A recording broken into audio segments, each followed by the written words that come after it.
Hey, drywall repairman here. Look at this patio seam crack. Very common jobs on patios. This is an outside patio, so it takes a lot of weathering. Hot, cold, wind. It takes a lot out of the sheetrock to be outside. This is a common area, is a patio seam. What I like to do is I like to dig out the old tape. Original tape is paper tape. It works good for new sheetrock, but after a while it's gonna give way and come loose. So we're gonna dig out the old tape. Once you dig out that old tape, you open up a channel where the tape was. Now you're able to put screws. Always add sheetrock screws. I like to add screws every 3 to 4 inches. Tighten it up. You're tightening up both sides of the sheetrock. So if it did crack from loose sheetrock, the screws will eliminate that problem. Some guys also like to take the screws out to the next stud, but I don't want to have to do repairs out here. But you can take the screws out to the next stud and tighten up that area and tighten up that area. But this job just calls for a seam repair, so we're just going to fix this.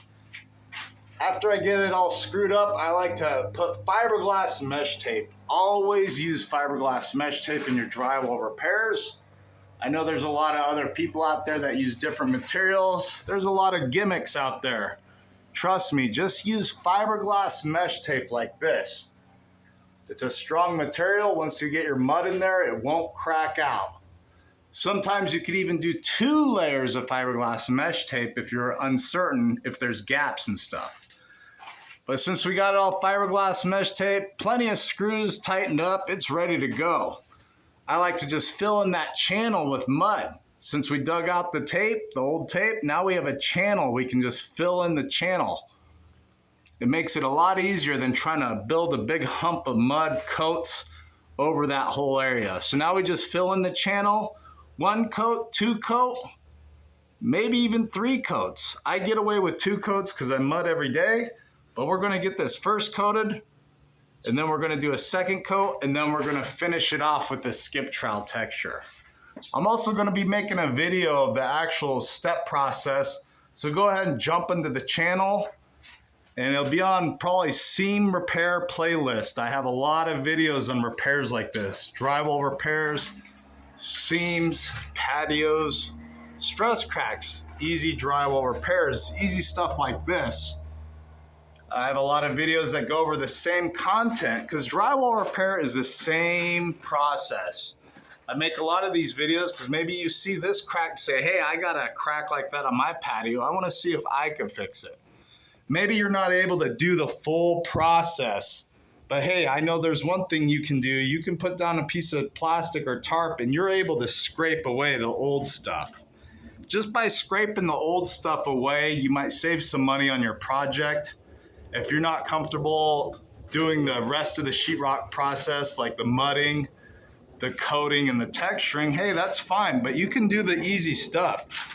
You'll be surprised how much money you can save by just scraping all the loose stuff off your patios and then hiring a professional. These are just simple tip videos. This is more of an introductory video for you to jump into the channel and watch the actual video of this. I'm going to be making repairs on this. Right now I'm going to mix up some hot muds. This is a quick set muds. Fresh water. Always have a sponge. I like to use a 12-inch knife. A lot of guys have 6-inch, 10-inch, 12-inch, 14-inch, 16-inch knives. This is my go-to. I have a 6-inch knife and a 12-inch knife. You could pretty much do most of your work with those tools only. A nice water bucket, fresh water, a sponge, 6-inch knife, 12-inch knife, and a nice pan. This is a quick set mud, 20-minute. There's a 5-minute, 20-minute, 40-minute mud. I'm just using a 20-minute mud because I have to do some stuff inside the house. So I'm just gonna hit this and then go in the house and fix all the little holes and dings and dangs that I have to fix. So when I come back outside, this will be setting up in 20 minutes. But if you're not used to mixing up hot muds like I'm gonna be mixing here, always use a joint compound. Joint compounds are easier to work with. They do have to dry overnight. So once they dry overnight, you'll have to turn around and sand it and then apply a second coat. Let that dry, lightly sand it, then do a third coat. Then you can texture after that dries. So joint compounds are easier to work with for a new time mudder, I would say. Quick set muds, hot muds that set up quickly are more professional, intermediate professional grade materials. Because once you mix those up, you put them on, they're gonna dry like a rock. But like I said, this is just a basic video, just giving you some heads up of the video coming out. I would really like it if you subscribe to my channel, watch my videos, like and comment. I know a lot of techniques are out there on YouTube. I am a licensed drywall repairman. This is what I do.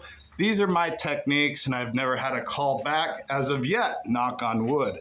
But these are just simple drywall repairs. Just see the process. Everybody has a drywall repair, at least a hole or a crack in their home. So let's get the drywall repaired. And like I said, if you're not comfortable doing it yourself, always hire a professional. It might be cheaper than you think to get a professional to come in and knock it out in a couple hours. But hey, go ahead and subscribe and like this channel. Thank you.